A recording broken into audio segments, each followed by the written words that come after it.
mengenai tentang farmasi, sejarah farmasi, pendidikan farmasi, apa itu obat, macam-macam obat, dan resep. Pertama-tama saya akan menjelaskan terlebih dahulu apa itu farmasi.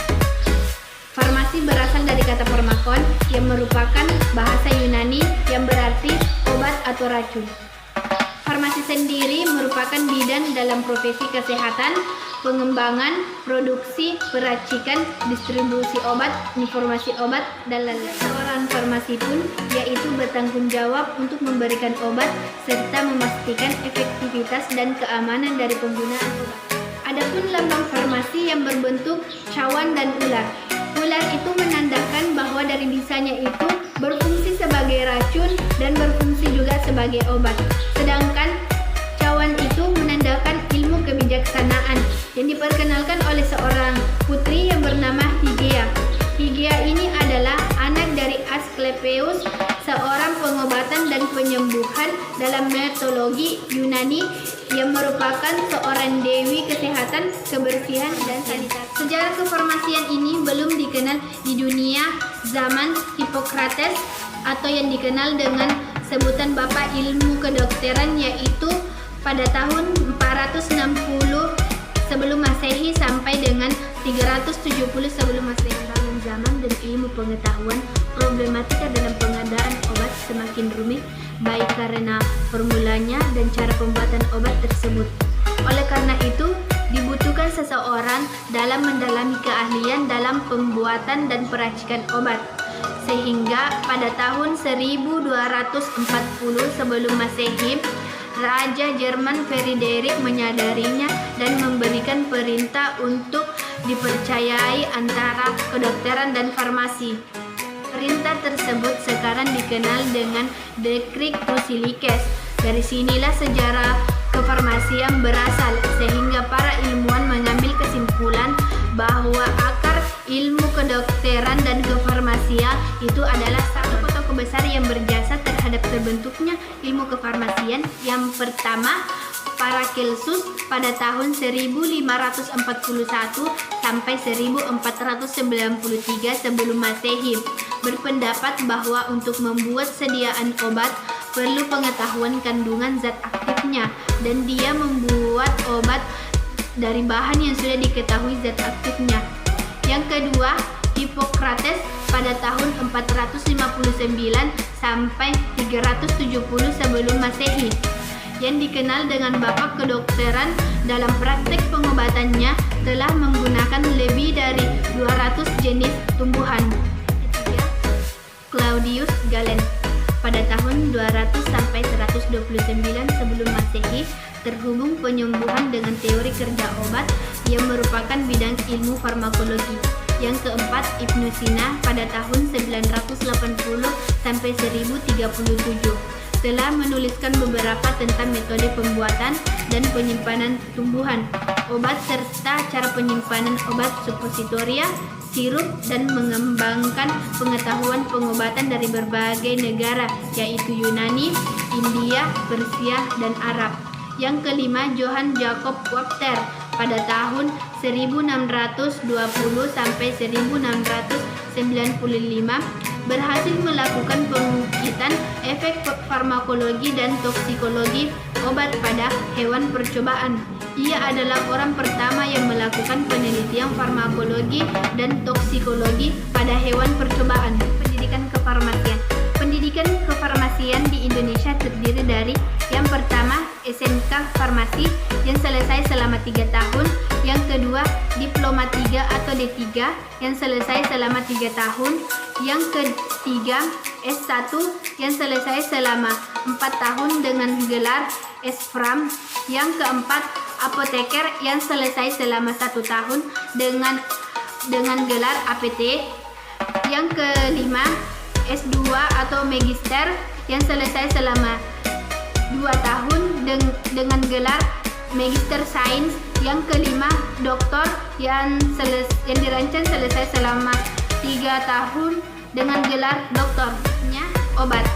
Obat adalah suatu bahan atau paduan bahan-bahan untuk digunakan dalam menetapkan diagnosa, mencegah, mengurangkan, menghilangkan, menyembuhkan penyakit sakit atau gejala penyakit, luka atau kelainan badania dan rohania pada manusia atau hewan, dan untuk memperoleh dan memperindah badan atau bagian badan. Adapun kegunaan obat, yang pertama, obat bebas. Obat bebas ditandai dengan lingkaran berwarna hijau dengan garis tepi hitam. Obat ini bisa kita dapat beli secara bebas di apotik atau di toko tanpa menggunakan resep dokter, contohnya paracetamol. Yang kedua, obat bebas terbatas. Obat bebas terbatas ditandai dengan lingkaran biru dengan garis tepi berwarna hitam dan berisi pemberitahuan berwarna putih. Obat ini dapat dibeli tanpa resep dokter, namun penggunaannya memiliki batasan jumlah dan kadar isi dan disertai tanda peringatan P1, P6. Obat ini bisa dibeli di apotik atau di toko obat berisin, contohnya seperti obat flu kombinasi, tablet. Yang ketiga, obat keras. Obat keras ditandai dengan lingkaran merah dengan garis tepi berwarna hitam dan huruf K di tengah yang menyentuh garis tepi. Obat ini harus dengan resep dokter dan dapat dibeli di apotik atau rumah sakit, contohnya obat dalam bentuk injeksi. Yang kelima, obat golongan narkotik. Obat yang paling berbahaya dengan simbol seperti tanda plus dengan lingkaran berwarna merah. Obat narkotik umum digunakan sebagai anestesi, obat bius, dan analgetik atau obat penghilang rasa, contohnya tanaman sativa. Rute penggunaan obat. Rute penggunaan obat adalah cara pemberian obat yang menentukan kecepatan dan kelengkapan absorpsi. Ada beberapa rute penggunaan obat. Yang pertama, secara oral. Pemberian obat melalui oral atau mulut yang paling lazim karena sangat praktis, mudah, dan aman. Yang kedua, sublingual. Obat yang diletakkan di bawah lidah, tempat berlangsung reabsorpsi oleh selaput lendir ke dalam vena lidah yang paling banyak. Yang ketiga, injeksi.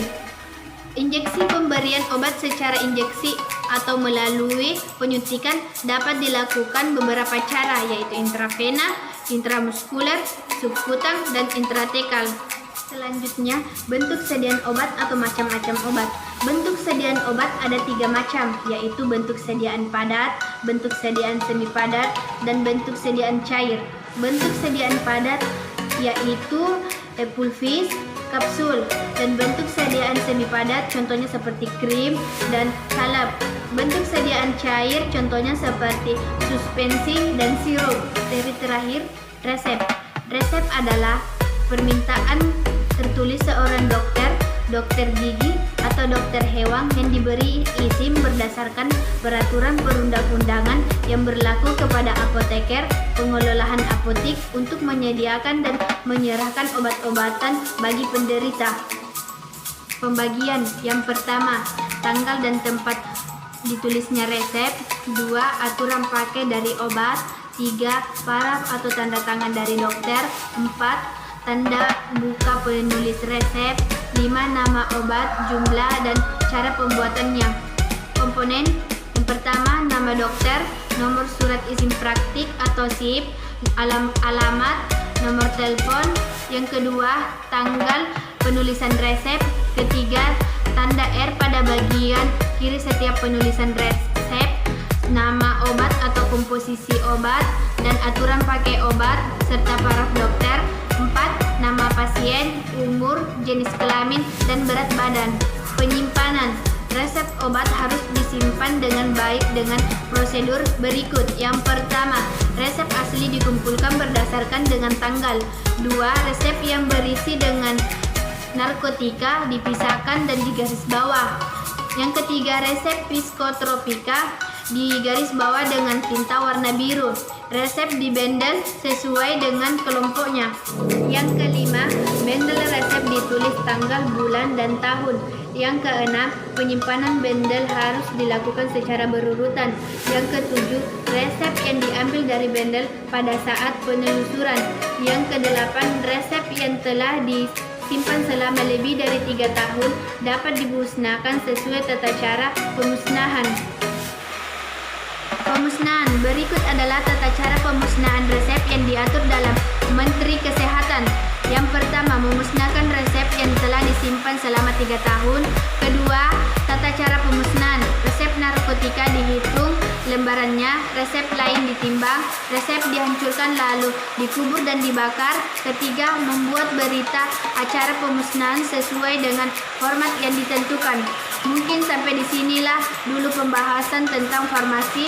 Mohon maaf jika ada kesalahan. Wabillahi taufiq wal hidayah. Wassalamualaikum warahmatullahi wabarakatuh.